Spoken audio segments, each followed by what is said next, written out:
आइए सुनते हैं आज की कहानी, जिसे लिखा है डॉक्टर मुनीश आहूजा जी ने।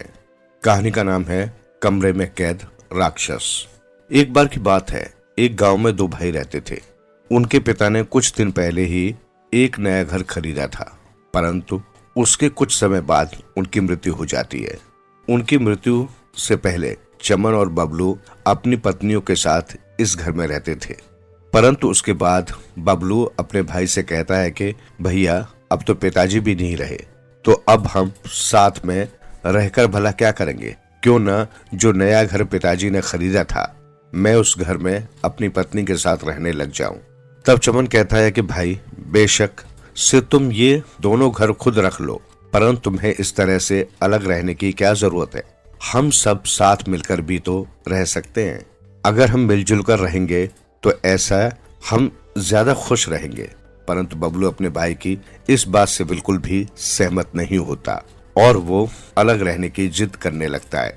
हालांकि इस तरह अलग रहने की बात से घर में कोई भी खुश नहीं था। बबलू और चमन की पत्नियां भी ये नहीं चाहती थी कि वो सब मिलजुल कर रहे, परंतु बबलू इस बात के लिए बिल्कुल भी नहीं मानता और वो कुछ ही दिनों में अपनी पत्नी के साथ उस नए घर में रहने चला जाता है। वो घर बहुत ही सुंदर होता है, जिसे देखकर बबलू बहुत खुश हो जाता है कि अब वो ये घर उसके भाई का नहीं बल्कि उसका है। दरअसल बबलू बहुत ही लालची व्यक्ति था। वहीं दूसरी तरफ चमन, जो कि अपने भाई से अत्यधिक प्रेम करता था, उसे धन दौलत का कोई भी लालच नहीं था, परंतु बबलू के मन में इस घर को देखकर पहले से ही लालच आ गया था। उसे लगा था कि अगर अभी समय रहते उसने इस घर को नहीं लिया तो कल को कहीं उसका भाई इस घर को न हड़प ले और उसे वो पुराना टूटा फूटा घर दे दे। इसलिए बबलू ने पहले ही निश्चय कर लिया था कि अभी ही अलग हो जाएगा और इस नए घर पर कब्जा कर लेगा। बबलू अपनी पत्नी के साथ उस घर की साफ सफाई करके उसमें रहने लगता है। वो देखता है कि उस घर के सभी कमरे तो ठीक है, परंतु उस घर के कोने में एक छोटा सा कमरा था जिस पर एक बहुत बड़ा ताला लगा हुआ था। वो उसकी चाबी को हर जगह ढूंढता है, परंतु उसे कहीं पर भी नहीं मिलती। फिर वो अगले दिन जाकर अपने भाई से पूछता है कि भैया, क्या पिताजी ने आपको उस कमरे की चाबी दी थी? उस कमरे पर बहुत बड़ा सा ताला लगा हुआ है। तब चमन कहता है कि नहीं भाई, पिताजी ने तो मुझे कोई चाबी नहीं दी। फिर चमन आगे कहता है कि भाई, अगर मैं तुमसे एक बात कहूँ तो तुम बुरा तो मत मानना। मुझे उस घर में कुछ ठीक नहीं लगता। मुझे लगता है तुम्हें उस ताले को खोलने की कोशिश नहीं करनी चाहिए। मुझे कुछ अजीब लग रहा है कि शायद वहाँ पर कुछ गड़बड़ हो। तब बबलू कहता है कि अरे भैया, आप भी ना बेखाम में ही इतना सोचते हो। इतना मत सोचो, कुछ नहीं होगा। तब चमन बाबू को समझाने का प्रयास करता है कि मैं जो कह रहा हूँ, मेरी बात मानो, मुझे कुछ ठीक नहीं लगता, तुम उस ताले को मत खोलो। बबलू अपने भाई को कहता है कि भैया, आपको मुझे ज्यादा शिक्षा देने की जरूरत नहीं है। मुझे जो सही लगेगा मैं बिल्कुल वैसे ही करूंगा। आप मेरी इतनी फिक्र मत कीजिए, मैं कह रहा हूँ ना, सब सही होगा। इतना कहकर बबलू वहां से चला जाता है। अपने भाई का ऐसा बदला रूप देखकर चमन बहुत हैरान हो जाता है। आज तक बबलू ने अपने भाई से कभी उल्टा नहीं बोला था। बेशक बबलू एक लालची व्यक्ति था, परंतु वो अपने भाई की बहुत इज्जत किया करता था और कभी भी उससे उल्टा नहीं बोलता था। चमन को उस घर में कुछ भी ठीक नहीं लग रहा था, इसलिए वो अपने भाई को समय समय पर सावधान करता था, परंतु बबलू अपने भाई की एक बात भी नहीं सुनता था।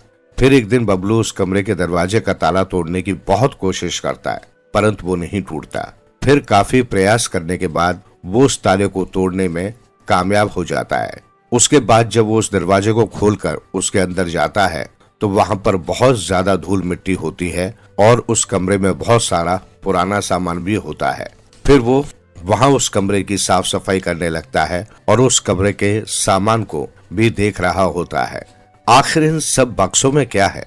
तभी उसे एक आवाज आती है, क्या तुम यहाँ पर मुझसे मिलने आए हो?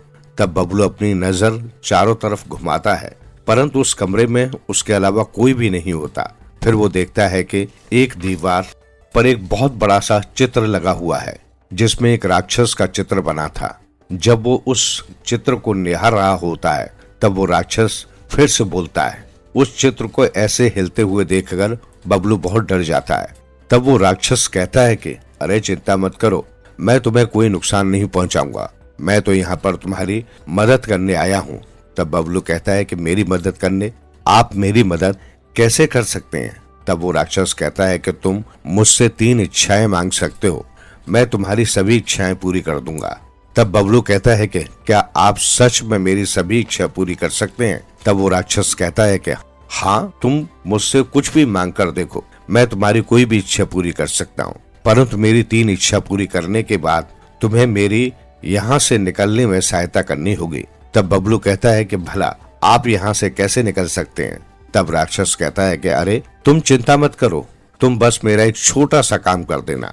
जब मैं तुम्हारी 3 इच्छाएं पूरी कर दूंगा, उसके बाद तुम बस मुझे यहाँ से बाहर निकालने के लिए सहमत हो जाना। तुम्हें केवल इतना ही करना है। इसके बाद जब मैं इस चित्र से बाहर आ जाऊंगा तो मैं यहाँ से अपनी दुनिया में वापस चला जाऊंगा। वो राक्षस बबलू को अपनी बातों में बहला फुसला लेता है और उसके बाद वो उससे कहता है कि मैं तुम्हें आज का दिन देता हूँ, तुम अच्छे से सोच लो तुम्हें क्या चाहिए, फिर तुम कल मुझसे आकर अपनी सभी इच्छाएं पूरी करवा लेना। राक्षस की ये बात सुनकर बबलू बहुत ज्यादा खुश हो जाता है और वो सोचता है कि अरे वाह, उसे तो कितना अच्छा मौका मिला है, वो उसकी सहायता से बहुत ज्यादा अमीर हो जाएगा। उसकी खुशी का कोई ठिकाना नहीं होता। जैसे तैसे करके वो पूरा दिन बिताता है और उसे रात को नींद भी नहीं आती। वो बार बार यही सोचता रहता है कि वो कल राक्षस से क्या क्या मांगेगा। उसके बाद जैसे ही सुबह होती है, वो जल्दी से उठकर अपने कमरे से बाहर निकल के उस राक्षस के कमरे में पहुंच जाता है। तब वो राक्षस कहता है कि अरे तुम तो इतनी जल्दी आ गए, क्या तुमने सोच लिया कि तुम्हें कौन सी 3 इच्छाएं पूरी करवानी है? तब बबलू कहता है कि हाँ, मेरी पहली इच्छा है कि मेरे पास एक बहुत बड़ी हवेली हो, और मेरी दूसरी इच्छा है कि उसमें बहुत सारे नौकर चाकर हों, और आखिरी इच्छा उसमें एक कमरा हो जिसमें बहुत सारा धन हो। तब राक्षस कहता है ठीक है, मैंने तुम्हारी सारी इच्छाएं पूरी कर दी हैं, अब तुम अपने वादे अनुसार 1 हफ्ते बाद मेरे पास आना और मुझे यहाँ से मुक्त करने में मेरी सहायता करना। तब बबलू कहता है ठीक है, आपने अगर मेरी इच्छा पूरी कर दी है तो मैं भी आपकी सहायता जरूर करूंगा और मैं आपको यहाँ से मुक्त कर दूंगा। इतना कहकर बबलू वहां से चला जाता है और राक्षस जोर जोर से हंसने लगता है। जैसा कि उस राक्षस ने कहा था, बबलू के पास एक बहुत बड़ी हवेली आ जाती है जिसमें बहुत सारे नौकर चाकर और बहुत सारा धन होता है। अपनी सभी इच्छाएं पूरी होने के बाद बबलू बहुत ज्यादा खुश हो जाता है। उसकी खुशी का कोई ठिकाना नहीं रहता। इसलिए वो अपने भाई के पास जाता है, ये दिखाने के लिए कि वो कितना अमीर हो गया है। उसके भाई को ये सब बहुत अजीब लगता है और वो बबलू से पूछता है कि वो अचानक से इतना ज्यादा अमीर कैसे हो गया।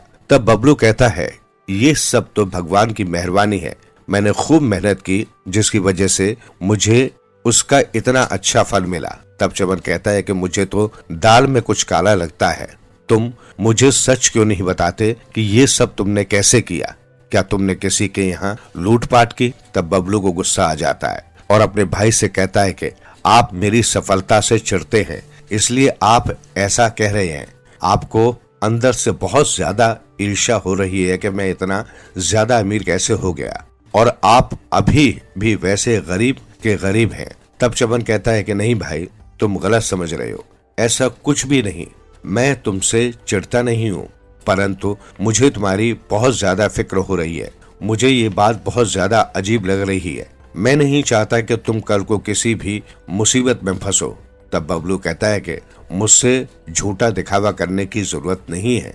मैं अच्छे से जानता हूँ कि आप मुझे ऐसे देखकर बिल्कुल भी खुश नहीं हो, इसलिए मैं यहाँ से जा रहा हूँ और मैं आज के बाद आपके पास कभी भी वापस नहीं आऊंगा। उसके बाद बबलू गुस्से में वहां से चला जाता है।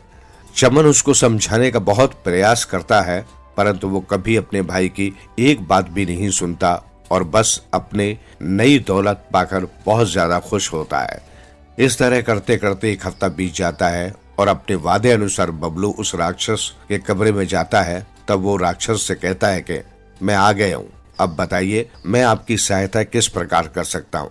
तब वो राक्षस कहता है कि तुम्हें कुछ नहीं करना, तुम्हें केवल अपनी पूर्ण इच्छा से मेरी बातों से सहमत होना होगा, जो भी मैं तुमसे कहूंगा। तब बबलू कहता है ठीक है, मैं आपकी सभी बातों से सहमत हूँ। आगे राक्षस कहता है कि क्या तुम सच में चाहते हो कि मैं इस चित्र से आजाद हो जाऊं, यहाँ से बाहर आ जाऊं? तब बबलू कहता है कि हाँ, मैं सच में ही चाहता हूँ, मैं आपकी इस बात से सहमत हूँ। तब राक्षस कहता है कि मैं इस चित्र से बाहर आ रहा हूँ, क्या तुम सच में चाहते हो कि मैं तुम्हारे साथ चलूं? तब बबलू इस बात के लिए भी सहमत हो जाता है। वो बेचारा ये नहीं समझ पाता कि राक्षस उसको अपनी बातों में बहला फुसलाकर उसके शरीर पर कब्जा करने वाला है, परंतु अब तो बहुत देर हो चुकी थी। राक्षस उस चित्र से बाहर निकलकर बबलू के शरीर पर कब्जा कर लेता है। राक्षस की शक्तियां 10 गुना बढ़ चुकी होती हैं, क्योंकि उसे अपनी शक्तियों के लिए एक शरीर की जरूरत थी।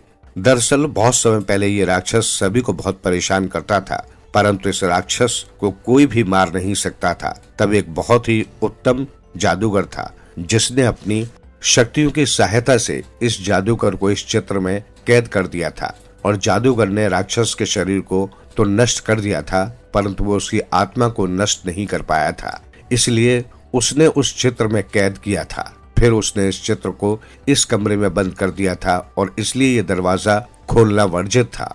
परंतु बबलू ने अपने जीवन में यही सबसे बड़ी गलती कर दी थी। ये पूरी घटना घटित हो रही थी, तब चमन ये सब अपनी आंखों से देख लेता है और उसे भरोसा नहीं होता कि अभी उसके भाई के साथ क्या हुआ। वो देखता है कि अब बबलू के शरीर पर एक भयानक राक्षस ने कब्जा कर लिया था और अब उसका एक ही अलग रूप देखने को मिल रहा था। परंतु चमन का ये दृढ़ निश्चय कर लेता है कि वो इस राक्षस के चंगुल से अपने भाई को कैसे भी करके बचाएगा। ये सब देखने के बाद चमन अपने घर वापस चला जाता है और सोचता है कि जब बबलू घर पर नहीं होगा तो वो उस कमरे में जाकर उस राक्षस का सारा राज पता करेगा और अपने भाई की सहायता करेगा। उस दिन के बाद से बबलू बहुत ही अजीबोगरीब व्यवहार करने लगता है और वो सभी लोगों को बहुत ज्यादा तंग करने लगता है। दरअसल ये काम बबलू नहीं, उसके अंदर का राक्षस कर रहा होता है और राक्षस को जो भी व्यक्ति अच्छा नहीं लगता वो उस आदमी की आत्मा निकालकर अपने कब्जे में कर लेता है। राक्षस को दूसरों को कष्ट पहुंचाने में बहुत ही मजा आता है। इसी तरह उस राक्षस का आतंक कुछ दिनों तक चलता रहा, परंतु चमन इस बात से बहुत ज्यादा सावधान रहता था कि वो कभी भी बबलू के सामने न आए। अगर गलती से उस राक्षस ने उसको भी मार दिया तो वो अपने भाई को कभी भी इस राक्षस के चंगुल से आजाद नहीं करवा सकेगा। इसके बाद जब एक दिन बबलू पूरे दिन घर पर नहीं होता, तब चमन चुपके से उसके कमरे में चला जाता है और अंदर से दरवाजा बंद कर लेता है। उसके बाद वो उस पूरे कमरे की छानबीन अच्छे से करता है, परंतु उसे वहां पर कोई भी सुराग नहीं मिलता। फिर थोड़े समय बाद जिस चित्र में वो राक्षस कैद होता है, उस चित्र के पीछे बड़े बड़े अक्षरों में कुछ लिखा हुआ था। जब चमन उस अच्छे से पढ़ता है तो उसे सारी बात समझ में आ जाती है कि वो राक्षस से किस तरीके से छुटकारा पा सकता है। उस चित्र के पीछे जो भी लिखा हुआ था उसके अनुसार वहां पर एक छोटा सा बक्सा था जिसमें जादुई रेत था। उसके बाद उस जादुई रेत को और उस खाली चित्र को लेकर चमन अपने साथ चला जाता है और बबलू को ढूंढता है। उसके बाद वो मुट्ठी में उस रेत को लेता है। जैसे ही वो रेत को बबलू के ऊपर डालता है तो वो बहुत ज्यादा तड़पने लगता है। उसके बाद चमन बबलू के कान में कुछ फुसफुसाता है, जिसके बाद वो राक्षस चिल्लाते हुए उसके शरीर से निकलकर उस चित्र में कैद हो जाता है और उस राक्षस ने जितने भी लोगों की आत्माओं को कैद कर लिया था वे सभी फिर से जीवित हो जाते हैं। उन्हें या उनके घर वालों को कोई भी पिछली बातें याद नहीं रहती। तब राक्षस उस चित्र से बार बार चमन को बहुत सारी धमकियां देता है और उससे कहता है कि या तो तुम मुझे बाहर निकालने के लिए सहमत हो जाओ, वरना मैं तुम्हें और तुम्हारे परिवार को खत्म कर दूंगा।